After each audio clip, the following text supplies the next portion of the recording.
Claude François Jr. ne voulait pas signer ce contrat qui vient pourtant de relancer un tube de son père. Réticent au départ de signer un contrat pour un tube de son père Claude François Jr. ne regrette pas son choix aujourd'hui comme il l'a expliqué dans Le Parisien ce mardi 16 décembre 2025.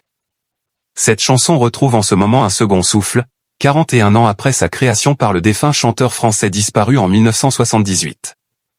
C'est un des succès de Noël en cette fin d'année. Dévoilé le 6 décembre dernier avant l'élection de Miss France sur TF1, le nouveau spot publicitaire d'Intermarché fait un carton dans le monde entier et cumule à ce jour plus de 2,4 millions de vues sur YouTube, un record. La vidéo met en scène un loup solitaire, rejeté et craint de tous, qui observe les humains de loin sans jamais trouver sa place.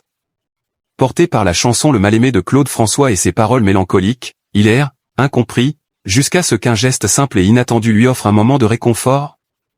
Commenté, partagé et analysé notamment sur les réseaux sociaux, la publicité a permis de multiplier par 10 les écoutes du morceau de Claude François sur les plateformes de streaming.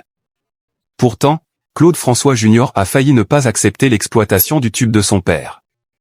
Dans Le Parisien paru ce mardi 16 décembre 2025, celui qui a choisi de s'installer dans une capitale européenne baignée de soleil presque toute l'année se rappelle du coup de fil de Sony Music pour lui parler de l'idée d'Intermarché. Quand j'ai reçu cette proposition, j'étais avec ma maman, qui adore leur pub. J'étais un peu réticent de confier une chanson pour une campagne assez courte mais j'ai regardé les précédentes et j'ai été aussi emballé qu'elle. En effet, la marque de grande distribution n'en est pas à son premier coup d'essai, ce n'est pas la première fois que ces spots donnent une seconde vie à une musique.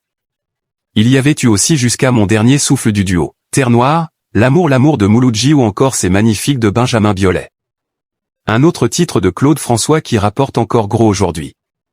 Mais parmi ces morceaux les plus connus de Claude François, il y en a un en particulier qui remplit encore les poches de sa famille aujourd'hui. Il s'agit de Comme d'habitude, repris à l'étranger sous le nom de My Way. Le titre avait d'ailleurs été repris par la chanteuse Isolde lors de la cérémonie de clôture des JO de Paris 2024. C'est la chanson française la plus diffusée dans le monde et elle rapporte beaucoup chaque année.